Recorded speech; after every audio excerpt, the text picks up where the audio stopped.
Сәлем достар! Бүгін мен өтіріктің шығуы деп аталатын бір сарынды емес американдық фильм туралы айтатын боламын.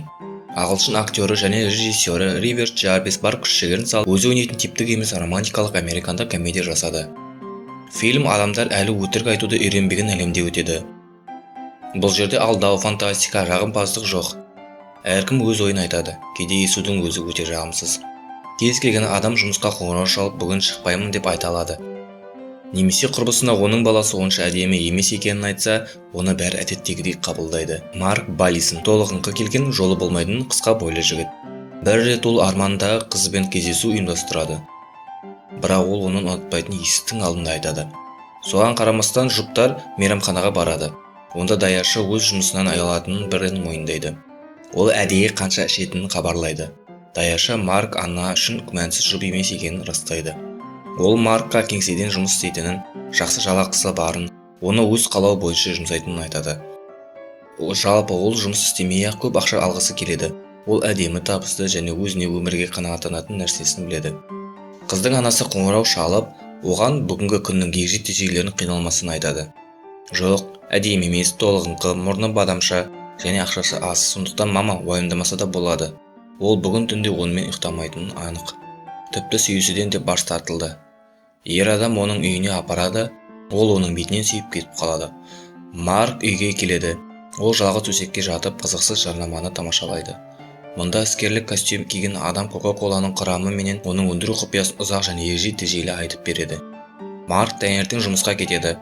Жолда ол көршісін кездестіреді. Ол сәтсіз күн мен алдағы жұмыстан босатылуы туралы шынайы айтады. Көршісі болса өз-өзіне қол жұмсау ниетін егжей-тегжейлі баяндайды.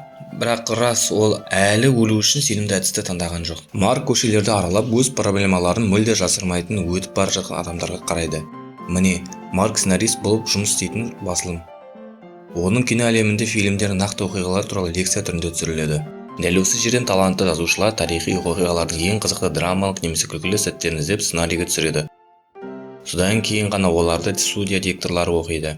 Марктың алдағы жұмыстан босатылуы туралы бәрі біледі. Айдаладағылар жеңілген адамға кім көп жаман сөз айтады деп жарысып жатқан сияқты. Бастық келеді, Марктың жұмыстан босатылғанын растайды. Өйткені 14-ші ғасыр және әсіресе жігіттің жазған қара обасы өте қызықсыз екенін айтады. Әттең оның қызметі енді қажет емес. Содан кейін Аннадан енді кездесуі болмайтыны туралы хабарлама алады. Өйткені Марк ол үшін жұп емес. Хатшы онымен жұмыс істеген әрбір минуттан жиіркенетінін ашық айтады. Ал ант берген әріптесі сценарист Брэд Кослер оны ешқашан ұнатпағанын мойындайды. Осылайша Марк жұмыстан жүрегі ауырып кетеді. Марк үмітсіз қаттардың өңсіз үйіне барады. Онда анасы бар. Маркқа оның қайтыс болатыны туралы бірнеше рет хабарлаған болатын. Оның бөлмесіне кіре отырып, ол жұмыстан босатылғанын шағымданады. Ол әлі жалғыз және болашағы жоқ. Және тұтастай алғанда ол өз отбасындағылар сияқты жолы болмаушы. Таңертең үй иесі жалдау ақысын алуға келеді. Бірақ Марктың $800 орнына бар болғаны $300 бар. Яғни ол баспанасыз қалуы мәжбүр болады. Ер адам соңғы ақшасын алу үшін банкке барады. Бірақ кассир компьютердің жұмыс істемейтінін айтып, клиенттің шотындағы соманы атауды сұрайды. Ол оған ақшалай бергісі келеді. Марк әйелге қарап миында бірдеңе топ етеді. Ол $800 сомасын айтады. Осы сәтте компьютерлер қосылады. Бірақ ханым бұл машина қателеседі деп санайды, өйткені адам өтірік айта алмайды және Маркке қажетті соманы береді. Ес-түссіз қалған ер адам ақшаны үй иесіне апарады. Ол үнемі не істегені туралы ойлайды. Барда отырған Марк достарына бүгін өмірде болмаған нәрсені істегенін түсіндіруге тырысады. Бұл құбылысты түсіндіру үшін ол өзінің есімін Даг деп атайды. Достар бұл атауды орынды деп санайды. Сонда Марк өзінің негр екенін айтады. Достары оның қара адам үшін ақшыл өңі бар екенін айтады. Бірақ әрқашан түсті досты армандайтынын растайды. Марк тағы да ол эскимоспын деп айтады. Жауап ретінде ол қара эскимостарды ешқашан көрмегенін естиді. Сонымен қатар ол велосипедті ойлап таптым дейді. Бірақ ол достарының ризашылығына бірден ие болады. Бір қолды неміс ғарышкері екенін айтса, бірі қашан ұшатынын сұраса, екіншісі неміс тілінде амандасады. Жігіттерге оның нені білдіретінін түсіндіруден үмітін үзген Марк былай деп сұрайды. Егер олар әлемді өздері қалағандай жасай алса, олар не істер еді? Ол кеңестерді тыңдап бір қызбен кездесуге барады. Марк есіктен шыға салып, бір сұлуды тоқтатып, егер олар қазір бірге болмаса, онда ақыр заман болатынын айтады. Қыз бірден жауап береді. Олар мұны қайда жасай алады, осында немесе мотельде? Олар бейтаныс адамдармен интимдік кездесулер үшін арзан қонақ үй белгісі бар мотельге барады. Бірақ Марк сұлудың сенімділігін пайдалана алмай, қайтадан алдауға мәжбүр болады. НАСА дүниенің соңы болмайтынын мәлімдеді. Ал қыз қуаныштан төсекке дайын болса да Марк кетіп қалады. Ол барға оралады, содан кейін оған идея келеді. Оған ақша табу керек. Достар ойынханаға барады. Онда олар кіре берістегі шын жүректе ескерту естиді. Олар ұтылуы мүмкін, ал кейбір карталар бұрмаланған. Достар рулетка үстеліне барады. Нөмірге бәс тіккен Марк дөңгелектің тоқтағанын күтеді және клубтың назарын аударып фишкаларын қажетті нөмірге қайта реттейді.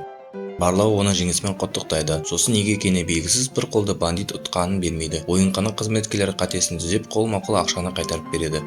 Достар көп ақшамен далаға шығады.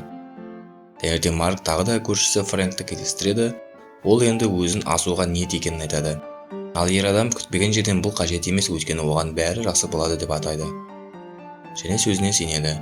Осыдан кейін Марк көшеде жүріп, адамдарға естігісі келетінін айтып сендіреді.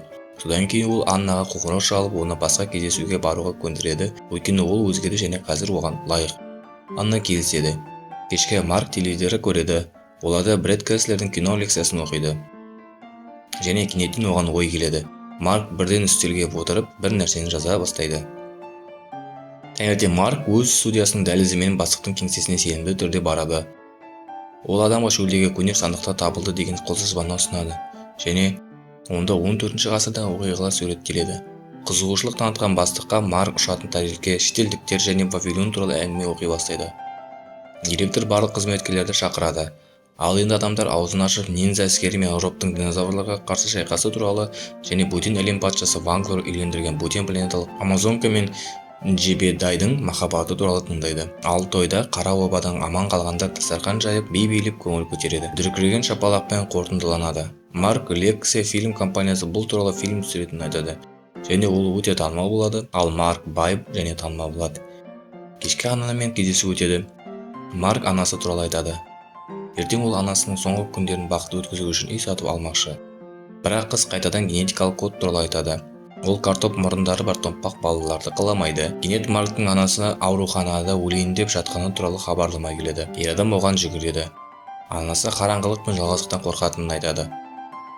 Ал Марк оны тыныштандыру үшін қайтыс болғаннан кейін оның керемет жері және сүйікті адамдары болатынын айта бастайды. Онда ол қайтадан жас болып билеп көңіл көтереді. Ауру жоқ, тек махаббат пен бақыт және әркімнің зәулім үйі болады. Әйел бақытты қайтыс болады. Ал оның айналасындағылар Марктен қайтыс болғаннан кейін не болатыны туралы көбірек айтып беруді сұрайды. Жүрегі жараланған Марк Аннамен бірге үйіне барады. Олар түні бойы қол ұстасып отырады. Қыз оның қайғысына шын жүректен көңіл айтады. Таңертең Марк өзінің көгалында көп адамдарды көреді. Адамдар өлгеннен кейін не болатынын білгісі келеді. Не айтарын білмей үйге қамалып отырады. Анна келеді. Марк Аннасына өтірік құрастырып айтқанын өкінеді. Бірақ Анна оған таңдана қарайды. Ол Марктың мұны қалай білетінін түсінбейді және бұл адамзатты мәңгілікке өзгертетінін айтады. Үстел басында отырып Марк бірінші киелі кітапты жазады. Онда көкте тұратын адамдар туралы айтады. Адамдардың барлық іс-әрекеттеріне жаманына да жақсысына да жауапты. Бүкіл әлем Марк Беллисонның шығуына тынысын тарылып күтуде. Ол есік алдына шығып не жазғанын айта бастағанда жұрт аузын ашып тыңдайды. Оның айтуынша қайтыс болғаннан кейін барлығында зәулім үй мен тегін балмұздақ беріледі.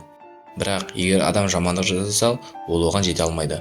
Ал адамдар нені жақсы, нені жаман екенін анықтай бастайды. Барлығының да сұрақтары жетерлік. Марк бірінші сағат бойы оларға жауап беруге мәжбүр болды. Марктың қара оба фильмі жарыққа шықты және өте танымал болды. Марк зәулім үй сатып алады. Саябақта серуендеп келе жатқан Марк Аннаға түсіндіруге тырысады.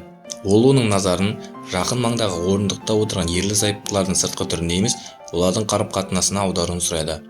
Және ол кенеттен оны жақсы көретінін мойындайды, өйткені ол өте ақылды және ерекше.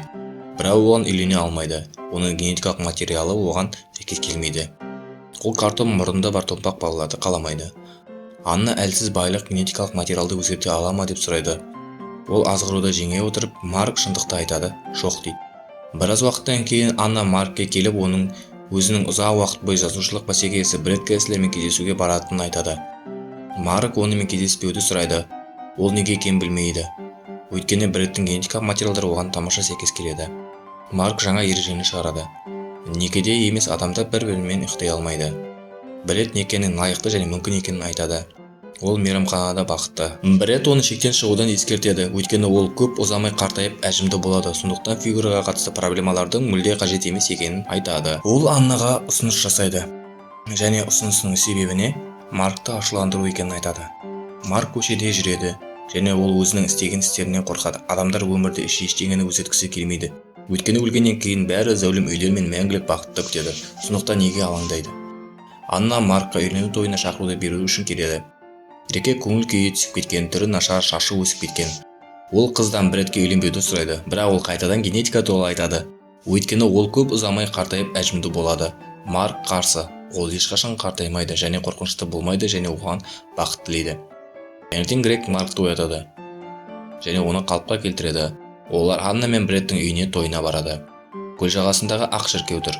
Олар қазір көктен келген адамдарды тыңдап отыр. Сосын залға келін кіреді. Бред альтарда күтіп тұр. Екеуі де иә деді. Діни қызметкер залда отырған жақсы генетикалық материал ұсына алатын адам бар ма деп сұрағанда, Марк орнынан тұрып, Марк оның балалары Бредтің балаларының кем болмайтынын және олардың кем емес жақсы көретінін айтады. Неліктен Бред өзін одан артық санайды, өйткені оның иегі күшті және метаболизмі жақсы болған үшін бе? Марк үшін Анна ең жақын дос, ал Бред үшін тек зат. Ол көктегі адамнан сұрап тағдырын шешуді сұрайды, бірақ Марк бас тартады.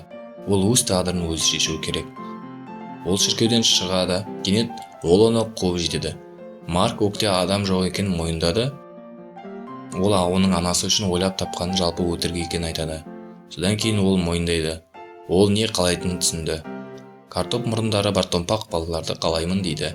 Соңғы кадрларда ас үй үстелі, оның артында Марк пен аузында картобы бар томпақ бала. Жүкті әйел оларға тамаға келеді. Ал адамдар бір-біріне қарап бұл аспаздың шедеврі екенін айтады. Бірақ олар кешкі асты нанмен бастағанды жөн көреді. Анна бұза алмайтын жалғыз тағам. Міне фильм аяқталды достар. Тамашалағандарыңызға рахмет. Пікірге осы фильм туралы не ойлайтыныңызды жазыңыз және бізге лайк басып арнаға тіркелуді ұмытпаңыз.